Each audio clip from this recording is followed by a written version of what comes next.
Ako si Mark Lopez and my program is Pugad Vloggers, aired every Monday to Friday from 7 to 8 p.m. Sa Radyo Bandido, TV simulcast on DZRJ 8:10 a.m. Sa Sky Cable, Channel 224, TV Plus boxes, and on free-to-air TV. Also, sa facebook.com, DZRJ 8:10 a.m. and our official YouTube channel. Pugad Vloggers,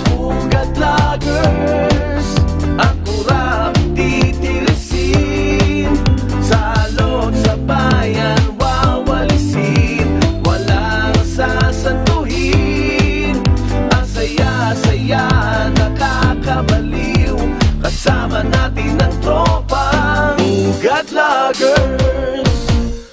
Pugad Vloggers. Magandang gabi sa inyong lahat.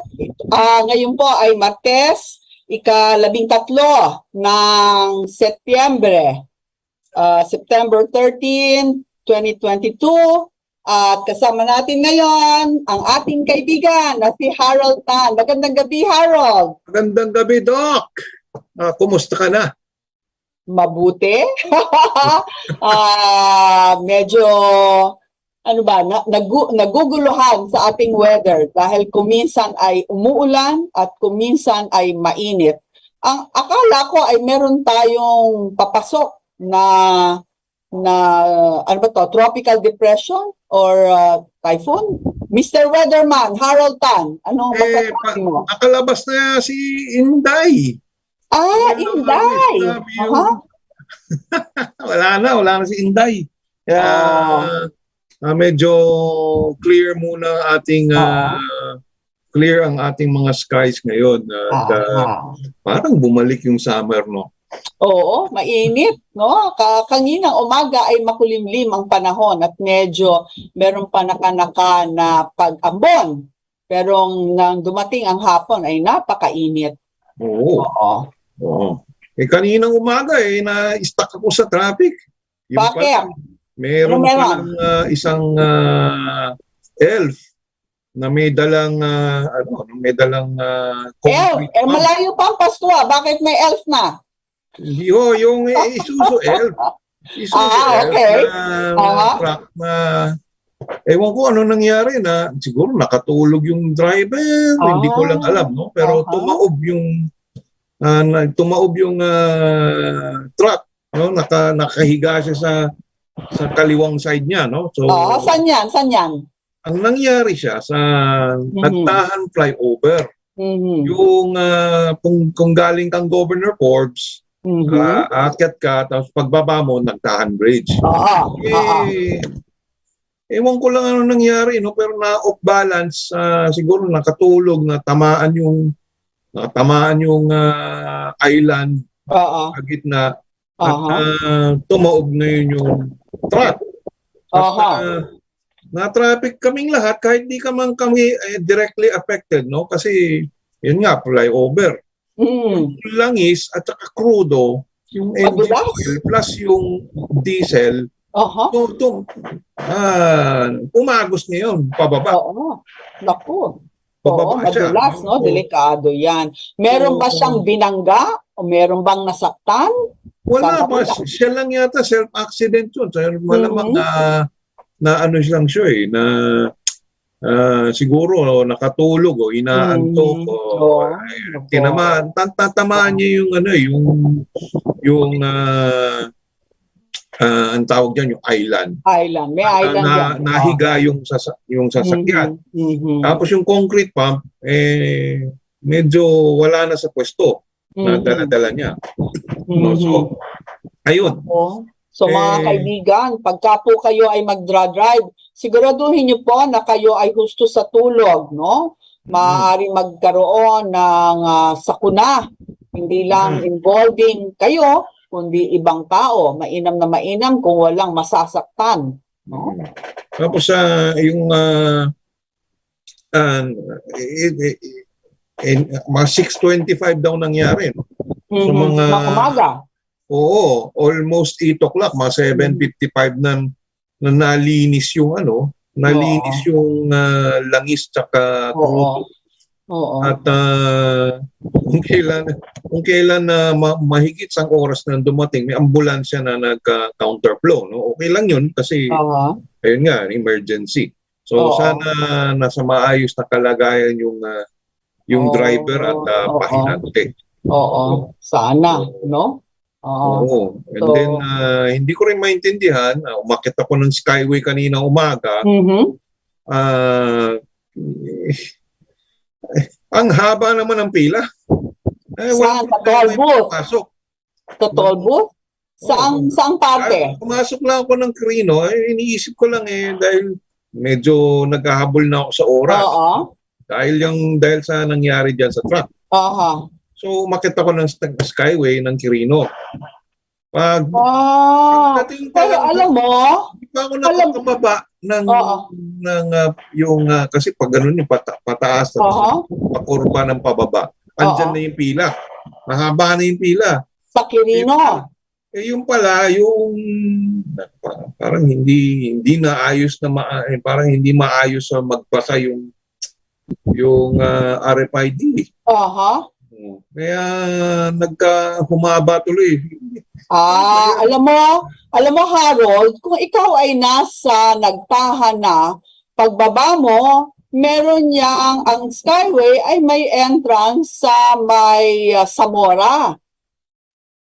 Meron niyang entrance sa may Philippine-Colombian. Bago mag-Philippine-Colombian, yan ay mag-a-ascend papuntang Skyway. Doon nga ako umakyat. Ang papunta na ang Buendia, mahigit 1 kilometro pa. Maybe 1.5, 2 kilometers. Doon na nagsimula yung pila. Pero bakit may pila? Why do you have to pass through the Kasi mag-exit ako ng Buendia. So, mag-exit ka. Ang haba-haba. Sabi ko lang. Talagang no? Wala. Setyembre, ika-13. 13 talaga ang araw na ito para sa iyo, no? With regards to your travels. Medyo hindi maganda yung travel kanina umaga. Pero bago sa lahat, no? Harold, ay ating munang batiin ang ating Pangulo ng isang maligayang kaarawan. Siya ngayon ay 65 years old. 65 years old. No? Ferdinand Romualdez Marcos Jr. Kung ating ikukumpara, no? Siya pala, akala natin, because he's young looking, no? Groovy, he's not fat, he's very fit, no? When you look at him, but apparently, no, he's older than the previous presidents, no? His father, Ferdinand Marcos Sr. was just 49 when he became president. The successor, Mrs. Aquino, was 53. And then, after Mrs. Aquino, Ramos was 64, even younger. We thought that, Fidel Ramos looked old, no? But he was just 64 and a year younger than Bongbong Marcos. And then after Ramos, Erap was 55. 55 pa lang siya. Nung siya ay, if my math is correct, he was just 55, no? So, he's even if he looks young, he's older than the previous presidents, no? So yan ang ating Noynoy was 50.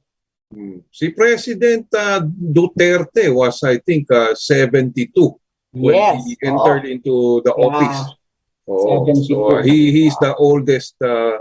I think he's the oldest president to take the oath of office. 72. But even if he's the oldest, he comes with the wisdom that the years have endowed him. So, yun. And we wish that the same thing with our 65-year-old president. Again, we wish you good health, Mr. President. Yan. Good health and to stay safe all the time. Meron lang akong a little trivia, no?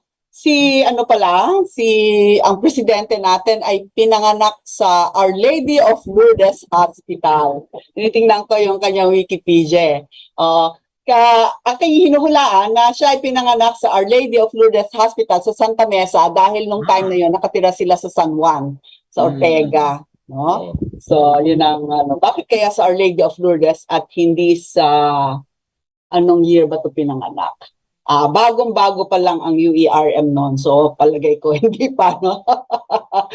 Hindi pa kilala ang UERM. Alam ko, pinakaunang Pangulo na galing sa Lasal. Lasal Green Hills. No? Yeah. Si President Bongbong Marcos. Then, yun nga lang, hindi na siya nag-college dito. Sa Oxford na siya nag-college. Which is another controversial story. But nevertheless, no, we have a president who is well-rounded, well-educated, whatever, the people say about his education. So, naku, yung no? iba nga dyan, sasabi, they keep insisting na hindi graduate yun. Special diploma and all that. Ngayon kung may doctorate degree, it's honorary. It's honorary. Causa, no? Attorney siya. Yeah, it's an honorary degree. It's Hauser, whatever it is, Doogie Hauser, I don't know. Leadership something, I don't know. No? Well, let us not forget that even Manny Pacquiao has an honorary PhD, doctorate degree. Bigyan na natin lahat ng mga parangal. Hindi naman siya Pangulo. Yan ay mga embellishment lang, no? Mga embellishment. Ngunit kung wala kang substance, they sound hollow. Walang saysay. No? Diba? Ayun. So, kailangan talaga na meron kang substance. No? Yes. Substance ang importante at hindi mga embellishment na ganyan. Ito pa, yung sino man yung ayaw kay Enrile. Kaya binoboykot yung Daily Mundo. Nakasarap-sarap naman. I think that's really petty. That's really petty. Kasi, sige. Ano ba ang mga businesses ng mga Enrile? Napakarami, no? Yung iba, hindi nyo alam. Okay? Hindi nyo alam na kasama pala sila sa mga business na yon. So, it's useless to, it will not make a dent to boycott Daily Mundo when there are other big businesses that Enriles are engaged in. And speaking of business, si Fernando Zobel de Ayala has resigned from all the Ayala companies that where he is an officer or a CEO, president. So that includes many things, no? First, there's the Ayala Land, Ayala Corporation. It's the mother of it all, no? Ayala Land, no? And kanila rin siyempre yung Manila, nasa kanila yung hawak nila yung Manila Water. Manila Water, Then Globe Telecom. Yeah, that's BPI. correct. BPI. And Philippine Shell. Yeah. So a lot and a lot more. A lot more. Kanila rin yung yung other Ayala companies like Honda Cars. Meron din siya kalang holdings doon, no? Along with the Yuchenkos. Meron din yung Isuzu Philippines, no? Where he is also an officer. So, marami-rami ang companies na iniwanan niya, no? But he says he has to focus on his health. Yeah. I wonder, no report has said what ails Fernando Zobel de Ayala. Wala. Nobody is saying anything. Fernando Zobel. Wait, his father is Fernando Zobel de Ayala. It's just Fernando Zobel. Yeah, well, it's Yeah. Fernando, but it's Jaime. Jaime. Jaime. And his brother is Jaime Augusto. Yes, yes. Sobel de Ayala. So we don't know. But Jasa is still on top of things. Yes. So I wonder, why Fernando Sobel used to run marathons. I know for a fact that he used to run the New York Marathon and some other big marathon. So he has a healthy lifestyle. So we wish that he, whatever ails him, he will recover and contribute more to the Philippine society. He's married to Kit Kat Silverio, the daughter of Dante Silverio of Toyota Tamaraws. But those the older Tamaraws used to be handled by the older Delta Motor Corporation, no? Which used to carry Toyotas into the Philippines back in the 60s up to the 80s, no? Ricardo Silverio, no? Then there's part of it also is the Fabar Motor Sales. Those are old names. Blast from the past. We remember during the 70s, no, that it was only, cars were mostly Toyota, no? And we don't have, the other, the Mitsubishi and all the other. Back in the 60s, it's still the American and the European cars still dominated. There were so many Fords and Chevrolets, and even Volkswagens were all over the place. No? Mercedes-Benz and even the Dodge. No? Because they were called gas guzzlers. I mean, they consume a lot of fuel, but the mileage is not so good. Ilang kilometers to the liter ba yan? Back in the day, it was around 5 kilometers to the liter. So, wow! Talk about efficiency. 8-cylinder engine, and it's not even fuel injected. It's carburetor, ordinary carburetor that doesn't really have any controls in the fuel intake and exhaust, no? Basta umaanda rin sa kano, higop lang siya ng higop. So it doesn't really stop. Can you excuse me for a while, Harold? Can you excuse me for a while? Sure. Okay, so let's have the Doc Ethel take care of his canine problem. No? Her canine problem. It looks like may tumatahol. No? Baka gutom na. No? So, it's speaking of the old cars, we had the older cars were American. No? It even continued even to the first half of the 70s. Although the Toyota started appearing sometime in the mid-60s with the Toyota Crown, the Toyopet, they call it. They even call there are so many of those Toyota Coronas that became taxis, the Toyopet. Then eventually people found out that the Japanese cars are more fuel efficient. They had a smaller engine, but compact. It got you from point A to point B at lesser fuel consumption. So the Toyota started to show up. No? Then the Mitsubishis, sometime in the middle of this, by 1974, 75. There were even some Mazdas at the time. And Datsuns, which eventually became Nissan. And then you have Columbia Motors, no? During Yeah, the that was in the 90s na. The Columbia Motors brought in Kia and also brought in the old Daihatsu and their sister company brought in BMW.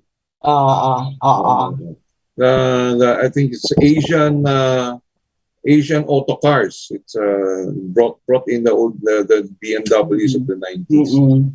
And Benz continued to be there, but mostly people were buying Toyota, Mitsubishi, and Nissan. Wala pang Honda noon, no?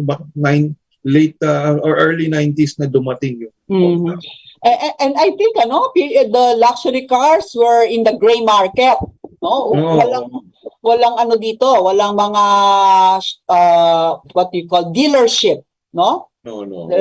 Mostly yung mga dumarating, no? Halimbawa, mga expats dinadala dito, no? Yung kanilang cars from wherever they came from, or those that are used by the personnel in Clark Air Base, yan, in Subic, yan, no? So yung mga binibenta yung kanilang servicemen who stayed here, who was assigned here, and they were assigned vehicles or they brought their own vehicles, were also American. Pero well, we all know Pinatubo blew. And Cory was desperate to keep the Americans in Clark and Subic. No? The Senate at the time did not ratify the U.S. bases treaty. During the eve of the, she was really she was appealing to the senators. But the senator said no. Yeah, I remember listening to the long debate and deliberation. It took probably the whole afternoon, no? Into the night, yung mga speeches ng mga senador rejecting the U.S. bases, Joseph Estrada, Joker Arroyo, yung mga, sino pa ba? Rene Sagisag, no? Yung mga nag-reject ng US bases, no? Well, there is a backstory to that US bases treaty. Remember, it's in 1991 when the US treaty is expiring. So the backstory here is why Cory is so much campaigning to keep the bases there. It's not because of the employment. I mean, come on, the employment there is most of the employees in the U.S. bases are actually just yung mga menial jobs.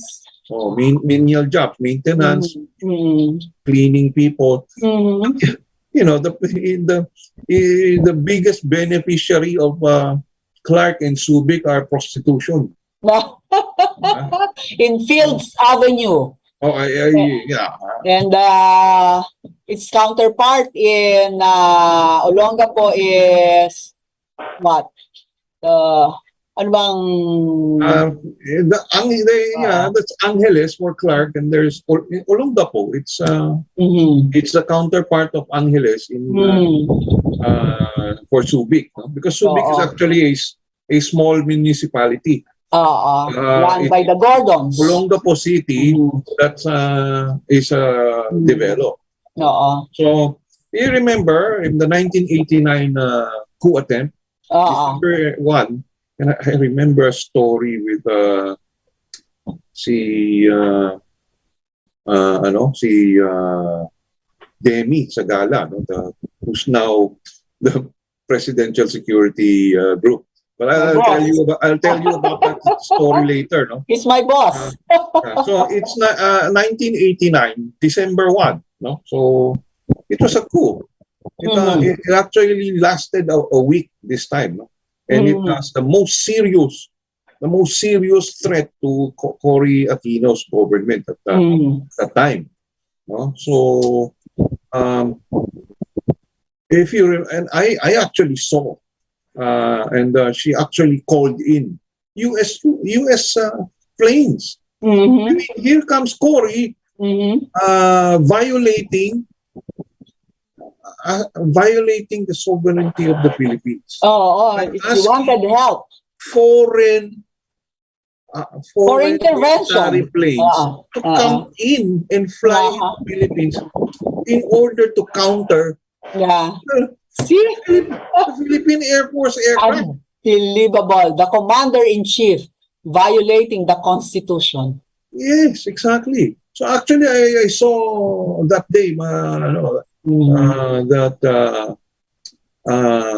if I'm not sure, those Phantom jets. I'm not sure if it's F5 or F4.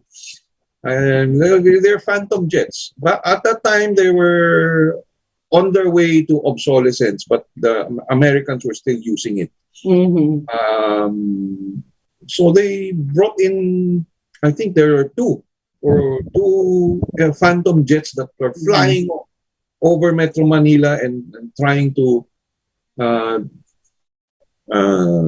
outmaneuver the Philippine Air Force planes, which, my goodness, Philippine Air Force planes were still on propeller. No? Tora. Vintage World War II planes. I mean, imagine that kind of imagine that kind of Air Force we have under Cory, who did not develop the military, and that's one of the reasons why the military doesn't like her, is because she's very soft on the NPA. They're saying, what she's saying is that they're Filipinos too. So don't kill them. Well, the first thing that she did when she became president was to free Bernabe Buscaino. And Joe Macison. Di ba? Oh, remember that, you have to remember Buscaino was killed after a few years, I think a few years later, or a few months later. I don't remember, but that's why there are so many coup attempts. Because she was so because the military was disgruntled. And it was also that coup d'etat in 1989 where she filed a libel claim against, at that time, Louis Beltran. The lower court actually convicted him along with the publisher Max Sullivan. So, both of them appealed, and upon appeal to the Court of Appeals, I mean,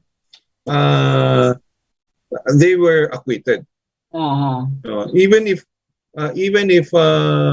Cory Aquino was looking saintly, looking innocent, and it's her complaint was that Louis Beltran wrote an article wherein Cory hid under the bed. She took it literally. Yeah, she took it literally, and the Court of Appeals acquitted them both. So, but I think that the acquittal of Louis Beltran came after his death. After his death, a year after his death. But at least Max Sullivan was also acquitted. So yung mga nagsasabi dyan na very oppressive, yung mga sumunod na rehimen, you only have to look back to the example of Mrs. Aquino when he actually sued. It never happened before. A sitting president suing a writer for libel. Yes. So, yun nga, ikaw ay nasa public office, hindi ka dapat balat sibuyas. Yes, that was one of the things mentioned by a public official, especially an elected public official, should not be onion skin. That's one of the things that the Court of Appeals wrote on their decision.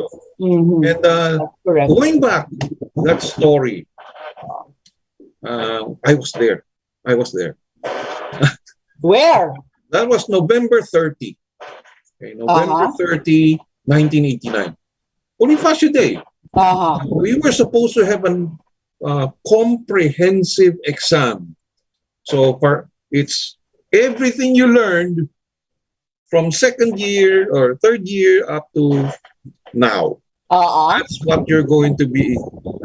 That's the examination you're going to be in. No, everything you learn. Second to fourth year. So, so we were reviewing. And it happened to be the house of Demi Sagala. Oh, your classmates pala! Yes, he would know. He's a political science major. Oh, okay. So, Well, if I see him in the building, I will tell him. you know, somebody mentioned. Okay, and after looking at, it was him. It was him. He was saying, sana bukas magkakudeta para hindi na tayo mag-exam. And true enough, it happened. December 1, he was saying that on November 30. And on December 1, ayun, we hear of news of kudeta. Oo. Grabe. We lived in Santa Mesa. We lived in Santa Mesa and you could hear the gunshots coming from Nagtahan and Menjola. No? So, not Menjola. Near More Nagtahan. Near the bridge of Ramon Magsaysay. So that's what happened. Either it was a lucky guess or he knew something. I really don't know which of the two. But he was still a student then. No? Yes, he was still a student. He was intuitive. At saka, sabi nga ng mga matatanda, may dilang anghel. Diba? Sabi, magdilang anghel ka sana. Yun na nga, nangyari na. So that's what I really, but it's nice to see him as the head of the presidential security group. Yeah, and I think good looking,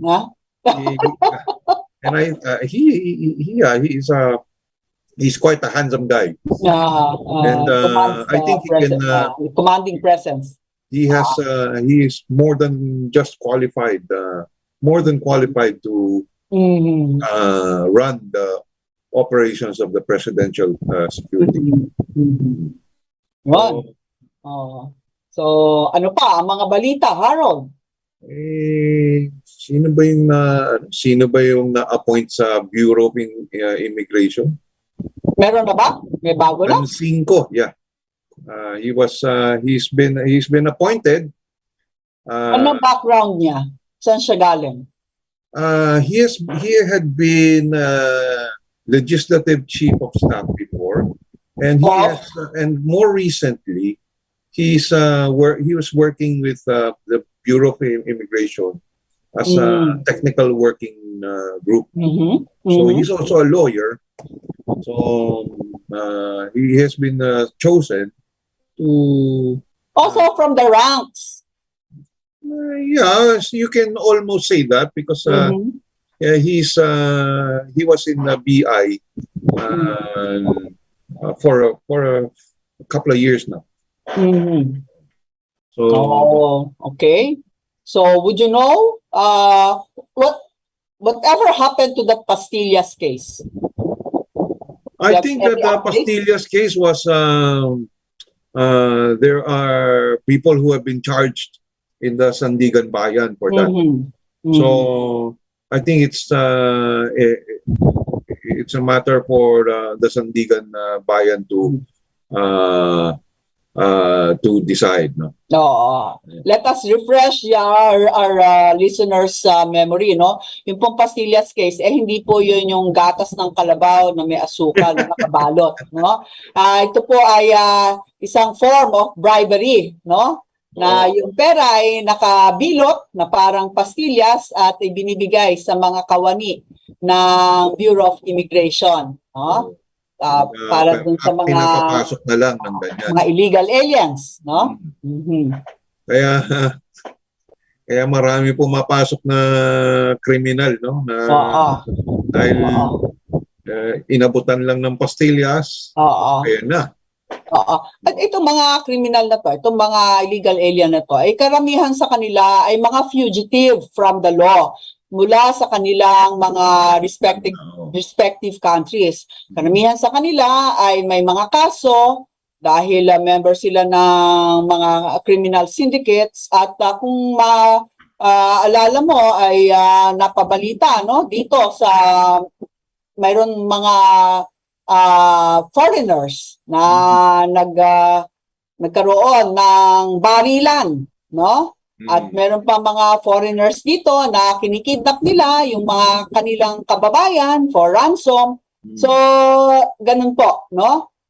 Dito sila gumagawa ng mga krimen. Kaya mga pogo. Usually, tinatarget nila. So, meron din binalita yung Parañaque Police, no? That's there's this video circulating around as if bago pa lang nangyari ito at walang police response. Pero nag-respond yung Parañaque Police saying July 22 pa raw yan. At natukoy na at nasampahan na ng kaso yung perpetrators. So, yung umiikot na yan, parang nire-rehash lang nila. Nire-recycle nila. Alam mo, katulad din ng mga unang buwan ng Presidente Duterte, ay maraming tao na nagpapalabas na maraming patayan, no, sa Presidente Duterte, may maraming EJK. Ngayon naman, ang pinalalabas nila ay bumabalik ang kriminalidad sa ating bansa, no? So, talagang gumagawa sila ng dahilan para mapalayo ang loob ng mga mamamayan sa ating pamahalaan. Gumagawa ng intriga, pinalalabas na walang ginagawa ang gobyerno, no? At ang oposisyon ay hindi natutulog, hindi nagpapahinga, no? Araw-araw meron silang nilalabas na kung ano-ano sa social media at kung saan pa na ikasisira ng gobyerno. Ayun, si Teddy Bagilat, I saw in Twitter, no? He was criticizing, no? Nagpa-party na naman si President Bongbong. Wala nang ginawa kundi magpa-party. Birthday po! May sinabi pa siya, no? Ang sabi? Ang sabi niya, nagpa-party using other people's money. As if, gumagamit siya as if he's freeloading his party from somebody else. No? Parang pinapalabas niya, ibang tao ang nagbabayad para sa kanyang birthday party dahil ginawa sa Malacanang. Presidente siya eh. Siyempre nasa Malacanang siya. Pero hindi siya natutulog doon. Umuwi talaga siya. Mandaluyong. So, ayun. So, pero ang alam ko, kumuha na si PBBM ng bahay malapit kan sa Malacanang, no? But we will not of course pinpoint alin dun. So now, ayun nga, if you remember, may nasampahan na ng cyber libel si Enchong D. Sinampahan ba ng mga 1 billion pesos ng dumper party list congressman, congresswoman, si Claudine Bautista. Ng dumper party list. Oo, muntik pa daw siya na nakunan, no? Dahil sa... Nakaka-stress naman talaga yung sinabi. Kasi she was already pregnant when she got married. And itong si Enchong, hindi ko alam kung Enchong Marites? pumasok sa kanyang isip. No? So, hindi ko alam kung inggit ba. Niya siya yung pinapakasalan. Hindi siguro. I don't know. I have no idea. So, yun nga, naglabas siya ngayon ng tweet. Using public money and the money of the, kasi yung dumper, no? It represents drivers. So, pera daw ng mga driver, no? Tsaka pera ng bayan ang ginamit para sa wedding. Wedding niya na palagay ko ay yung komentong yan ay an ignorant, it comes from a place of ignorance. Oo. Mahilig lang, ang gusto lang nila manira ng manira ng kakampi ng Pangulo, no? Or perhaps even motivated dahil si Congresswoman Claudine Bautista was one of those who rejected the legislative franchise of ABS-CBN. Chong DAs, ABS-CBN. So, ang hirap pag nagsasalita ka, gamit mo yung emosyon mo. So, parang hindi mo na naisip yun.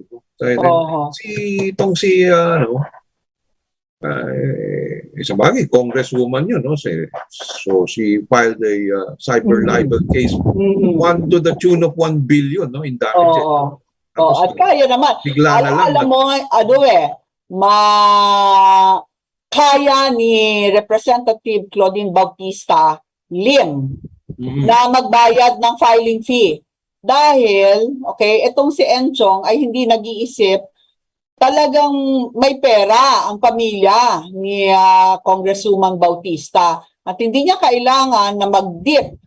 She didn't need to dip her fingers into public funds to stage a lavish wedding. She can very well afford it. No? Tapos after a few days, lumabas na yung after a few days, napag-isip-isip na rin. I apologize for my ganyan-ganyan. Ay, naku! Mahirap naman yung ganyan, I apologize. Makaawa. Parang, tapos, ang hihirap dyan na balak pa niyang mag-apologize, di ba? Pero pag halimbawa, tinuloy ni Congressman Claudine, Congresswoman Claudine, alalabas, biktima. Biktima si Enchong D. Alam mo naman yan, yung style talaga nila, pa-victim effect. Pa-victim effect. So, kasi dapat, bago magsalita talaga yung mga kritiko, mag-iisip muna sila. So, paano? Saan siya pupulutin ngayon? Pagka nagkaroon ng na-indict siya, ano mangyayari sa kanya? Nasa korte na yun. Oo. Parang si Teddy Bagilat, sasabihin niya na si President BBM, yung birthday party niya ay funded by using other people's money. Kung sino man yung other people's yan, that could be very broad. That's really irresponsible. If you have, si Ferdinand Marcos naman ay may mga kaibigan, no? Kung kahit na hindi pa siya presidente, itong mga kaibigan na to, siguro ay will throw a party in his honor. Hindi ba? So, nothing wrong with that. No? Nothing wrong with that. Baka hindi siya naimbita. Kaya gano'n. Ay, nako. I think it was Teddy Bagilat ran for senator. Talo. Talo. 2020. Hindi lang talo. No? He is 28th place. Sa ilang senador. Down that. And there were, I think there were 63 candidates. And you ended up on the third dozen. Doesn't really bode well for you. Oh, ay Eh, saka, he chose to associate with the losers the talaga. Liberal Party. Oo. He, Yeah. he's a true blue or true yellow Mhm. Liberal Party. Mhm. Mhm. So, and I think that was recently there was a picture that came around highlighting uh, the officials of the Liberal Party. Mm. What picture? This is where Lenny is there, Kiko was there, si Teddy Bagilat was there. Ano okasyon? I don't know. They had food around and then may wine glass. Trying to trying to project themselves as elite. Trying to project themselves as well mannered and highly cultured. Ay, ganyan naman sila no? Mahilig silang magsalita ng pag-aangat sa laylayan, no? Pero yung kanilang mga attitudes, kontra sa laylayan, no? Oo. Di talaga, meron talagang failure to connect with the people who they're trying to lure, no? Mm. Hindi authentic, no? Alam mo, ang publiko, may radar yan. May radar sa kung sino ang totoo at sino ang peke, no? Kaya nga, tinan mo, no? Kaya dyan nanggagaling ang popularity ng dating Pangulo, si Pangulong Duterte. Dahil siya ay authentic, no? Hindi siya nagkukunwari, no? Because what you see is what you get. No? Parang ginagawa lang kasi ng kabila, nanira lang. Nanira, and but it didn't do anything. Kasi hindi siya lumaban, hindi siya didn't engage them. He just continued to go around and attract votes. Yung paninira, yung nakikita ng taong bayan na nega sobrang nega Hindi naman siya hindi naman siya lumalaban, hindi naman siya bumabawi sa mga paninira, no? So parang lumabas na these are just people who are just trying to mudsling somebody else. So gumanda yung role ni President Bongbong Marcos during while as a candidate, no? And totoo rin yung sinabi ni Attorney Darwin Cañete. Instead of trying to win the elections, yung mga kakamping, instead of trying to win the elections, they were trying to win the argument. Tama yung sinabi ni Attorney Darwin Cañete. It does not win you votes. Oo. More interested in winning arguments. The most stupid thing I've heard during the campaign, may nagsabi na hindi ito paramihan. Hindi daw paramihan. Exactly what an election is. It's paramihan. Oo. Ang gusto nila padamihan ng virtues, no? Ayan na nga, sinasabi natin, itong mga dilaw na to, itong mga pink na to, no, mahilig sa virtue signaling. Sila ang mabait, sila ang magaling, sila ang kagalang-galang, no? Turn off no? Turn off. And the daughter of the Tarlac City Mayor was a campaign. Even if her mother was Uniteam, running under Uniteam. Here comes Chris Aquino. Ang balita ko nga dyan, she wasn't invited, but since not invited, date crash. This was Tarlac, and lugar nila, sige.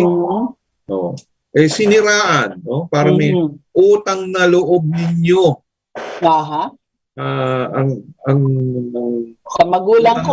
Loob ninyo yung pagiging pinuno ninyo dito. Ganyan. Wow. So in your face, Dahil dahil sa amin, merong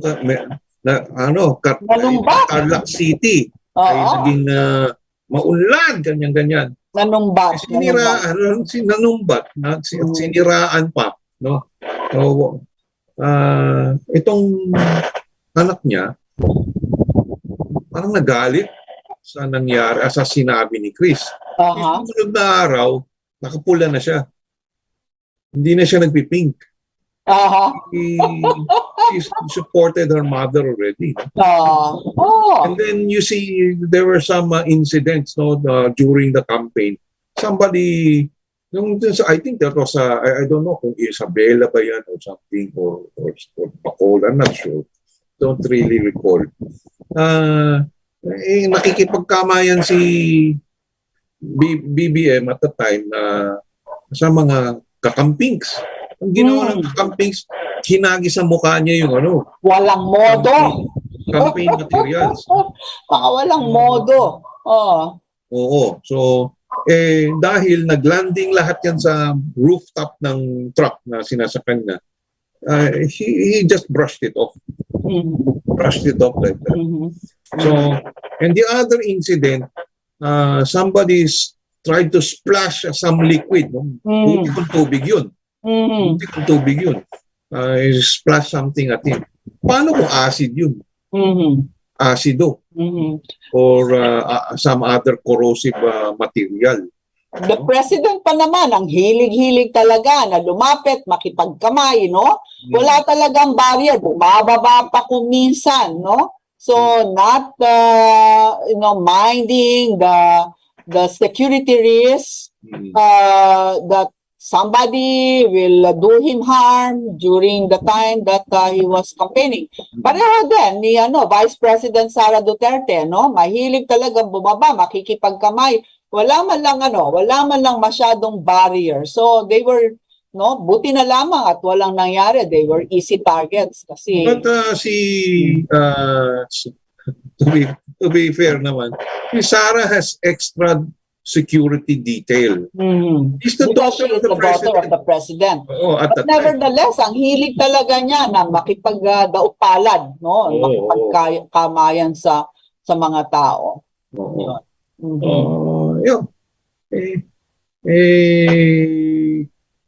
Talagang it's there were even calls in Twitter to try and assassinate. So, that's a serious that should be taken seriously. Although I think the security detail of si candidate Bongbong Marcos did a fairly good job. Na lang talaga siya yung binato sa mukha niya yung which and then yung liquid tubig, I think that was water. Mabuti na lang, no? Something as harmless as water. Speaking of harmless, okay. Harold, what do you think about removing your mask in open air, in public places?